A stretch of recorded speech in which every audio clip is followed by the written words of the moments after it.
See, you did this. This is a bond of real friendship. Great friend, my great friend. Thank you.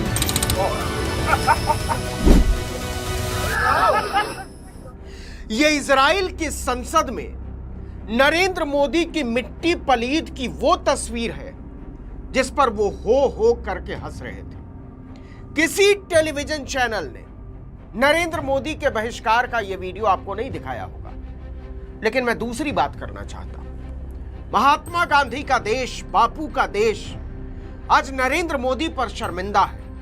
इतिहास ने उन्हें एक कायर प्रधानमंत्री के तौर पर दर्ज किया है, जिसकी जुबान गजा में इजराइल के हाथों बर्बरता से मार डाले गए 50,000 से ज्यादा बच्चों, औरतों, बीमारों, बुजुर्गों और नौजवानों पर एक शब्द बोलने में भी लड़खड़ा गई। नरेंद्र मोदी ने ईरान, फलस्तीन और गजा पट्टी के सफाए के इजरायली इरादों पर भारत का खजाना और अपना दिल दोनों लुटा दिया। दरअसल नरेंद्र मोदी ने दुनिया को संदेश दिया है कि गजा में इजराइल के नरसंहार और ईरान को खत्म करने के उसके मंसूबों में भारत उसका साथी है।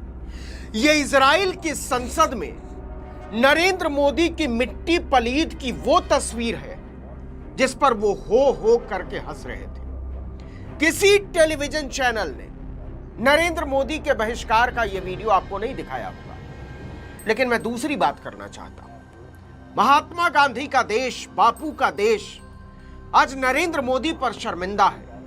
इतिहास ने उन्हें एक कायर प्रधानमंत्री के तौर पर दर्ज किया है, जिसकी जुबान गजा में इजराइल के हाथों बर्बरता से मार डाले गए 50,000 से ज्यादा बच्चों, औरतों, बीमारों, बुजुर्गों और नौजवानों पर एक शब्द बोलने में भी लड़खड़ा गया। नरेंद्र मोदी ने ईरान, फलस्तीन और गजा पट्टी के सफाए के इजरायली इरादों पर भारत का खजाना और अपना दिल दोनों लुटा दिया।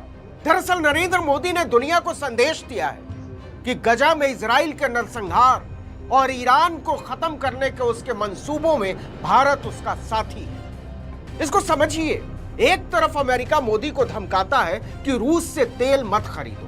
क्यों? क्योंकि उस पैसे से वो यूक्रेन को तबाह कर रहा है। यही ना दलील है। दूसरी तरफ वही मोदी इजराइल पर अलग अलग सौदों के बहाने भारत का 90,000 करोड़ रुपया लुटा देते हैं। इस पैसे से वो क्या करता है? गजा के बच्चों को मारता है, औरतों को मारता है, बुजुर्गों को मारता है, अस्पतालों को तबाह करता है, स्कूलों और कॉलेजों को खंडहरों में बदलता है, नौजवानों को अपाहिज बनाता है। नरेंद्र मोदी की हिम्मत नहीं हुई यह कहने की कि जब तक तुम गजा में कत्लेआम बंद नहीं करोगे, फलस्तीनी संप्रभुता का सम्मान नहीं करोगे, उसके नागरिकों को अपनी सरकार चुनने का हक नहीं दोगे, भारत आपके साथ एक पैसे का सौदा नहीं करेगा। इसकी बजाय मोदी ने क्या किया? कहा कि हम आपके साथ हैं। एक कायर प्रधानमंत्री हमास का जिक्र तो करेगा, लेकिन गजा में इजराइल के क्रूर, बर्बर और घिनौने नरसंहार का जिक्र तक करने से भाग खड़ा होगा। आपको बता दें कि हमास के 7 अक्टूबर 2023 के हमलों के बाद से गजा में इजराइल ने 72,000 से ज्यादा लोगों का नरसंहार किया है। इनमें से महिलाओं और बच्चों की संख्या लगभग आधी है, यानी करीब करीब 36,000। हालांकि लैंसेट ग्लोबल हेल्थ के अनुसार तो इजराइल ने गजा में 75,000 से ज्यादा लोगों को मौत के घाट उतारा है, जिनमें महिलाओं, बच्चों और बुजुर्गों की संख्या 42,000 से ज्यादा है।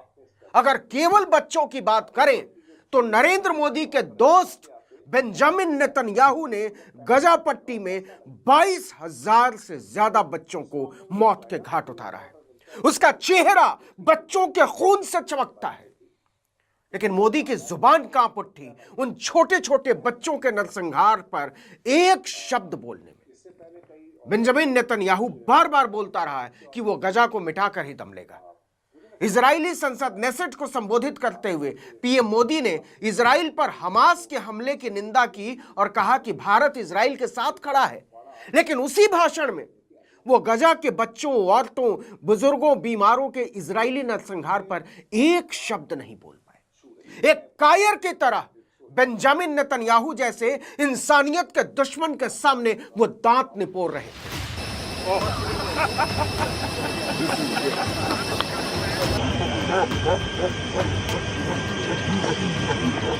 इजरायली दौरे के दूसरे दिन पीएम मोदी ने यरूशलेम में होलोकॉस्ट म्यूजियम पहुंचकर नरसंहार के पीड़ितों को श्रद्धांजलि दी। अच्छा किया। 80 साल पुराने नाजीवादी नरसंहार को याद करना उन्हें याद रहा, लेकिन पिछले 3 साल से गजा में जारी इजरायली नरसंहार पर बोलने में वो किसी कमजोर नेता की तरह कांप उठे। पूरे दौरे में वो बेंजामिन नेतन्याहू के पिछलग्गू की तरह नजर आ रहे थे। जो शर्म की बात है वो ये कि इजराइल गजा में औरतों, बच्चों, बुजुर्गों को मारता है और नरेंद्र मोदी उस पर भारत का रुपया लुटाते हैं, लाखों करोड़ रुपया। इजराइल ईरान पर बम बरसाता है, उसे मिटा देने की कसम खाता है और नरेंद्र मोदी उस पर भारत का रुपया बरसाते हैं। असल में मोदी ने फिलिस्तीन और ईरान की तबाही में भारत को साझीदार बना दिया है। बेंजामिन नेतन्याहू ने दोस्त दोस्त बोलकर भारत को 75,000 करोड़ रुपए से ज्यादा का अपना रद्दी माल बेच दिया, जो मुख्य रूप से मिसाइल, ड्रोन और एआई से संबंधित है। 2026 की शुरुआत से अभी तक भारत इजराइल पर 8.6 अरब डॉलर यानी लगभग 78,000 करोड़ रुपया उड़ाने का ऐलान कर चुका है। 2020 से 2024 के बीच ही भारत ने इजराइल से लगभग 20 अरब डॉलर से ज्यादा यानी करीब करीब 1,86,000 करोड़ रुपए के हथियार खरीदे। किसी भी देश को अगर लाखों करोड़ रुपया का फायदा पहुंचाओगे तो उसका प्रधानमंत्री आपको दोस्त तो क्या मालिक भी बोलेगा, आपके तलवे चाटेगा। इस पर कोई ऐसा नेता ही खुश हो सकता है जो अपने बौनेपन के एहसास से भरा हुआ हो, जो जानता है कि दुनिया उसे बहुत ही छोटा और डरपोक मानती है, लिजलिजा कायर मानती है। और भारत के पैसे से मोदी के दोस्त इजरायली बेंजामिन नेतन्याहू ने किया क्या है? गजा के औरतों, बच्चों और बुजुर्गों का नरसंहार, जिनकी संख्या 42,000 से ज्यादा है। नरेंद्र मोदी ने इजराइल पर भारत का जो रुपया लुटाया है, उस पैसे से उनके दोस्त बेंजामिन नेतन्याहू ने गजा के छोटे छोटे हजारों बच्चों को दूध छोड़िए पानी तक के लिए तड़पा कर मारा है। हजारों गर्भवती औरतों को भूखा रखकर मारा है। हजारों बीमारों को बुखार तक की दवाइयों के बिना मारा है। निहत्थे नौजवानों के हाथ और पैर उड़ा दिए। हजारों हजार लोग गजा में आज भी मलबों के नीचे दबे हुए हैं, जिनसे क्रूर और बर्बर बेंजामिन नेतन्याहू ने कफन और मिट्टी तक का हक छीन लिया।